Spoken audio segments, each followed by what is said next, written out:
So God says it's about an eternal purpose and life to the fullest, not about the fact that he needs anything from us. So like I said, I want to go through this prayer because I want to make sure that you guys all understand this was not like an arbitrary just words that we jumbled together and said, let's just pray this. But it's actually extremely strategic. Go ahead and put that back up if you would. There it is, perfect. God, based on all the ways you've blessed me this year, what can I give to build your kingdom and not mine? There's really three parts to this prayer.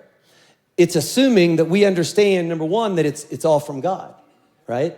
God, based on everything that you've done, everything you've blessed me with, it's all from God. Then we come to God and we say, I want to ask you, God, you show me how to steward it. Because what I want to do is I want to build your kingdom. We want to realize it's all from him. We want to ask him for his wisdom on what we should do. And then we want to, at the end of the day, be a part of building his kingdom and not just ours.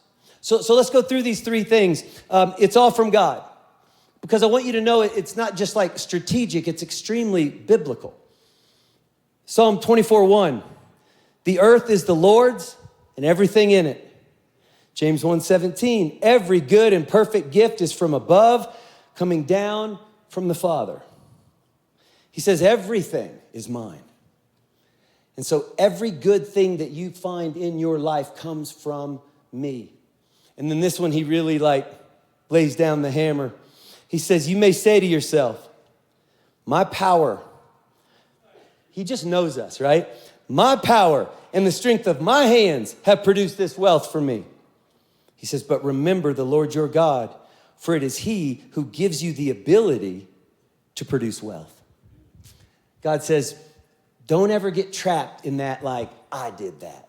That's why I have this stuff. Now, there's a lot of there are Bible verses that talk about how hard work produces good results. 100% true. But God's saying, I just want you to see before you ever even had the opportunity to put in hard work. He said, I want you to see that I'm the one who gave you the ability. Because of where I decided that you would be born on this planet is why you have the opportunities that you have. Because of the mind I gave you, because of the ability to even think of the idea that I gave you, because of the physical attributes I gave you, because of the abilities to chase down, because I gave you the ability to work hard on the idea. He says, just make sure you understand every single thing we have is his, comes from him, and he's given us the ability to obtain anything that we have. So if any of us find ourselves in a position where we could even consider being a part of a year-end offering, like God's been so good to me, I could actually give something.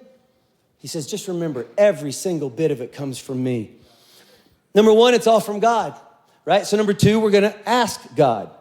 James 1:5, if any of you lacks wisdom, you should ask God, who gives generously to all without finding fault, and it will be given to you.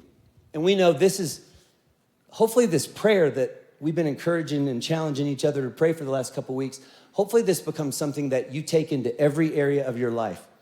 This prayer is not just about an end of year offering in 2025, right? This is the kind of thing where I want to be able to take this into every area of life. God, based on the intellect you've given me, I want to ask you, how could I build your kingdom with it? Based on the resources you've given me, based on the opportunities you've given me, based off of the skill set you've given me, how could I use what you've given me to build your kingdom and not just mine? So we want to ask God. And then number three, we know our calling is to build his kingdom. Matthew 6:33. But seek first the kingdom of God and his righteousness, and all these things will be added unto you. It's interesting, if you go read Matthew 6, he spent a good amount of time talking about our desire for stuff and our proclivity to worry. Will I have enough? Will I have a surplus? Will I get through? Will I be okay? What if I need more? The whole thing's about our stuff, and he says, look, just seek me first, and let me take care of everything else. Proverbs 3:9, honor the Lord with your wealth, with the first fruits of your crop.